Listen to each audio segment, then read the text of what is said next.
Hi guys, welcome to fashion tips in Kannada. ಇವತ್ತಿನ ಒಂದು video ಬಂದು ಫೇಸ್ ಲುಕಿಂಗ್, ಅಂದರೆ ಫೇಸ್ನ ಯಾವ ರೀತಿಯಾಗಿ ಹ್ಯಾಂಡ್ಸಮ್ ಆಗಿ ಇಟ್ಕೊಳ್ಳೋದು ಮತ್ತು ಅದನ್ನು ತುಂಬ ಸುಂದರವಾಗಿ ಕಾಣುವಂತೆ ಮಾಡ್ಕೊಳ್ಳೋಕ್ಕೆ ಯಾವ್ದಾದ್ರು ಟಿಪ್ಸ್ ಇದೆಯಾ ಅಂತ ತಿಳಿಸ್ಕೊಡ್ತಾ ಇದ್ದೀನಿ. ಇದನ್ನು ಕೊನೆವರೆಗೂ ನೋಡಿ, ಹಾಗೆ ತಪ್ಪದೆ ನಮ್ಮ ಚಾನಲ್ನ ಸಬ್ಸ್ಕ್ರೈಬ್ ಮಾಡಿ, ಪ್ರತಿಯೊಬ್ಬರಿಗೂ ಈ ವಿಡಿಯೋವನ್ನು ಶೇರ್ ಮಾಡಿ.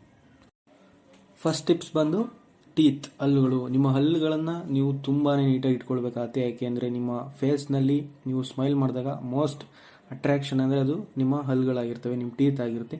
ಹಾಗಾಗಿ ನಿಮ್ಮ ಹಲ್ಲುಗಳ ಬಗ್ಗೆ ಜಾಸ್ತಿ ಕೇರ್ ಮಾಡಿ, ಮತ್ತು ಅವುಗಳನ್ನ ತುಂಬ ವೈಟಾಗಿ ಇಟ್ಕೊಳ್ಳೋಕ್ಕೆ ಟ್ರೈ ಮಾಡಿ. ಮತ್ತು ಹಲ್ಲುಗಳು ಹಿಂದೆ ಮುಂದೆ ಆಗಿದ್ರೆ ಆದಷ್ಟು ಡಾಕ್ಟ್ರಿಗೆ ತೋರಿಸಿ ಅದಕ್ಕೆ ಕ್ಲಿಪ್ ಅಂತ ಹಾಕ್ತಾರೆ, ಅದನ್ನ ಹಾಕಿ ನೀಟಾಗಿ ಸರಿಯಾದ ರೀತಿ ಜೋಡಿಸ್ಕೊಳ್ಳಿ. ಅದಾದ ನಂತರ ನಿಮ್ಮ ಟೀತ್ ಏನಿದೆ ಅದು ತುಂಬಾ ವೈಟ್ ಇರಬೇಕು. ಅದು ಹಳದಿ ಇದ್ದರೆ ನೀವು ಯೂಸ್ ಮಾಡೋ ಪೇಸ್ಟ್ ಮೇಲೆ, ಅದ್ರ ಮೇಲೆ ಸ್ಟ್ರಾಬೆರಿ ಪೇಸ್ಟ್ ಅಂತ ಬರುತ್ತೆ, ಅದನ್ನು ಹಾಕ್ಕೊಂಡು ನೀವು ಯೂಸ್ ಮಾಡಿದ್ರೆ, ಬ್ರಷ್ ಮಾಡಿದ್ರೆ ನಿಮ್ಮ ಹಲ್ಲುಗಳು ವೈಟ್ ಆಗೋದಕ್ಕೆ ತುಂಬಾ ಸಪೋರ್ಟ್ ಮಾಡುತ್ತೆ. ಆ್ಯಂಡ್ ಹಾಗೆ ಸೆಕೆಂಡ್ ಟಿಪ್ ಬಂದು ವೆಯ್ಟ್ ಬ್ಯಾಲೆನ್ಸ್. ನಿಮ್ಮ ವೆಯ್ಟ್ ಏನಿದೆ ಅದು ಬ್ಯಾಲೆನ್ಸ್ ಆಗಿರಬೇಕು. ನೀವು ತುಂಬ ದಪ್ಪ ಇದ್ದರೆ ಅದು ನಿಮ್ಮ ಫೇಸ್ ಮೇಲೆ ಎಫೆಕ್ಟ್ ಬೀಳುತ್ತೆ, ನಿಮ್ಮ ಫೇಸು ಫ್ಯಾಟಿ ಆಗಿ ಕಾಣುತ್ತೆ, ಅದು ಕೂಡ ಚೆನ್ನಾಗಿ ಕಾಣಲ್ಲ. ಹಾಗೆ ನೀವು ತೀರಾ ಸಣ್ಣ ಇದ್ರೂ ಕೂಡ ನಿಮ್ಮ ಮುಖದಲ್ಲಿನ ಮೂಳೆಗಳು ಅವೆಲ್ಲ ಹೊರಗಡೆ ಕಾಣಿಸ್ತವೆ, ಅವಾಗಲೂ ಕೂಡ ನೀವು ಸರಿಯಾದ ಫೇಸನ್ನು ಹೊಂದಿರೋಕ್ಕೆ ಆಗೋದಿಲ್ಲ.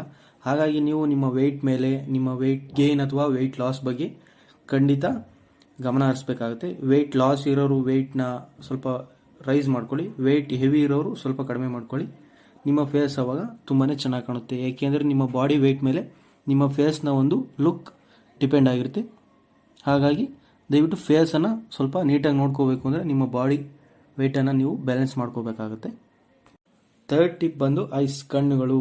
ಹೌದು, ನಿಮ್ಮ ಕಣ್ಣುಗಳು ಕೂಡ ನಿಮ್ಮ ಫೇಸ್ನಲ್ಲಿ ಒಂದು ಮೋಸ್ಟ್ ಅಟ್ರಾಕ್ಷನ್ ಆದಂತಹ ಪಾರ್ಟ್ ಆಗಿದೆ. ಇವುಗಳನ್ನ ನೀವು ತುಂಬಾ ಚೆನ್ನಾಗಿ ನೋಡ್ಕೊಳ್ಬೇಕಾಗತ್ತೆ. ನಿಮ್ಮ ಫೇಸಲ್ಲಿ ಕಣ್ಣುಗಳನ್ನ ನೀವು ಎಷ್ಟು ನೀಟಾಗಿ ನೋಡ್ಕೊಳ್ತೀರೋ ಅಷ್ಟು ನೀಟಾಗಿ ನಿಮ್ಮ ಫೇಸ್ ಅಷ್ಟು ಸುಂದರವಾಗಿ ಕಾಣುತ್ತೆ. ನೀವು ಸರಿಯಾದ ಸಮಯಕ್ಕೆ ನಿದ್ದೆ ಮಾಡಿ. ನಿಮ್ಮ ಕಣ್ಣುಗಳು ಚೆನ್ನಾಗಿರಬೇಕು ಅಂದರೆ ಸರಿಯಾದ ಸಮಯಕ್ಕೆ ನಿದ್ದೆ ಮಾಡಿ.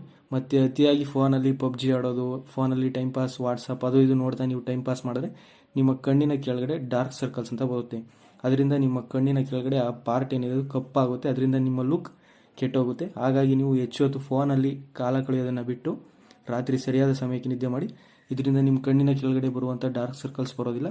ಹಾಗೆ ನೀವು ಮುಖವನ್ನು ತೊಳಿಬೇಕಾದ್ರೆ ಆದಷ್ಟು ಫೇಸ್ ವಾಶನ್ನು ಯೂಸ್ ಮಾಡಿ, ಇದರಿಂದ ನಿಮ್ಮ ಫೇಸ್ ಗ್ಲೋಯಿಂಗ್ ಆಗಿ ಕಾಣುತ್ತೆ. ಫೋರ್ತ್ ಟಿಪ್ ಬಂದು ಹೇರ್ ಸ್ಟೈಲ್. ಬಾಯ್ಸ್ಗಿರೋವಂಥ ಒಂದು ಬೆಸ್ಟ್ ಅಡ್ವಾಂಟೇಜ್ ಅಂದರೆ ಅದು ಹೇರ್ ಸ್ಟೈಲ್. ಹೇರ್ ಸ್ಟೈಲ್ ತುಂಬಾ ಅಡ್ವಾಂಟೇಜ್ ಬಾಯ್ಸ್ಗೆ. ಯಾಕೆಂದರೆ ಅದನ್ನು ಯಾವ ರೀತಿ ಬೇಕಾದರೂ ನೀವು ಚೇಂಜ್ ಮಾಡ್ಕೋಬೋದು, ಹಾಗೆ ಎಷ್ಟು ಬಾರಿ ಬೇಕಾದರೂ ನೀವು ಚೇಂಜ್ ಮಾಡ್ಕೋಬೋದು. ಮತ್ತು ಇನ್ನು ಕೆಲವರು ಸರಿಯಾದ ರೀತಿ ಹೇರ್ ಸ್ಟೈಲನ್ನು ಮೇಂಟೈನ್ ಮಾಡೋದಿಲ್ಲ, ಯಾವ ರೀತಿ ಬೇಕೋ ಆ ರೀತಿ ಒಂಥರ ಕಟಿಂಗ್ ಮಾಡಿಸ್ಕೊಳ್ತಾರೆ. ಅವ್ರಿಗೆ ಫೇಸ್ಗೆ ಯಾವುದು ಸೂಟ್ ಆಗುತ್ತೆ ಅದನ್ನು ನೋಡಿ ನೀವು ಕಟಿಂಗ್ ಮಾಡಿಸ್ಕೊಂಡು ಅದನ್ನು ಸರಿಯಾದ ರೀತಿಯಲ್ಲಿ ಮೇಂಟೈನ್ ಮಾಡಿದ್ರೆ ಅದು ಕೂಡ ನಿಮ್ಮ ಲುಕ್ಗೆ ಒಂದು ಅಡ್ವಾಂಟೇಜ್. ಮತ್ತು ಹೇರ್ ಸ್ಟೈಲು ಯಾವುದೇ ಕಾರಣಕ್ಕೂ ಫೇಸ್ಗೆ ಬೆಸ್ಟ್ ಅಡ್ವಾಂಟೇಜ್ ಅಂತ ನಾನು ಹೇಳ್ತೀನಿ. ಲಾಸ್ಟ್ ಮತ್ತು ಕೊನೆಯ ಟಿಪ್ ಬಂದು ಸನ್ ಗ್ಲಾಸಸ್, ಗಾಗಲ್ಸ್. ಈ ಗಾಗಲ್ಸ್ ಏನಿದೆ ನೀವು ಇದನ್ನು ಹೆಚ್ಚಾಗಿ ಯೂಸ್ ಮಾಡಿ. ಯಾಕೆಂದರೆ ನೀವು ಸನ್ ಗ್ಲಾಸಸನ್ನು ಯೂಸ್ ಮಾಡೋದ್ರಿಂದ ನಿಮ್ಮ ಫೇಸ್ನಲ್ಲಿನ ಒಂದು ಲುಕ್ ಚೇಂಜ್ ಆಗುತ್ತೆ. ಅಂದರೆ ನಿಮ್ಮ ಒಂದು ಫೇಸ್ನ ಲುಕ್ ಏನಿದೆ ಅದು ಸ್ಮಾರ್ಟಾಗಿ ಕಾಣುತ್ತೆ, ಒಂದು ಸ್ಟ್ಯಾಂಡರ್ಡ್ ರೀತಿ ಕಾಣುತ್ತೆ.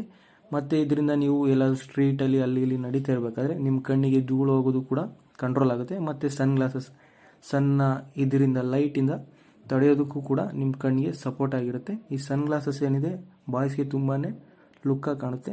ದಯವಿಟ್ಟು ಸನ್ ಗ್ಲಾಸಸನ್ನು ಹೆಚ್ಚಾಗಿ ಯೂಸ್ ಮಾಡಿ, ಇದರಿಂದ ನಿಮ್ಮ ಫೇಸ್ನ ಲುಕ್ ಏನಿದೆ ಒಂಥರ ಚೇಂಜ್ ಆಗುತ್ತೆ ಮತ್ತು ಒಂದು ಸ್ಟ್ಯಾಂಡರ್ಡ್ ಲೆವೆಲ್ನಲ್ಲಿ ಇರುತ್ತೆ. ಇವೆಲ್ಲ ಟಿಪ್ಸ್ಗಳನ್ನ ತಿಳ್ಕೊಂಡು ಯೂಸ್ ಮಾಡಿ. ಹಾಗೆ ನಮ್ಮ ಚಾನಲನ್ನು ದಯವಿಟ್ಟು ಸಬ್ಸ್ಕ್ರೈಬ್ ಮಾಡಿ, ಪ್ರತಿಯೊಬ್ಬರು ಶೇರ್ ಮಾಡಿ.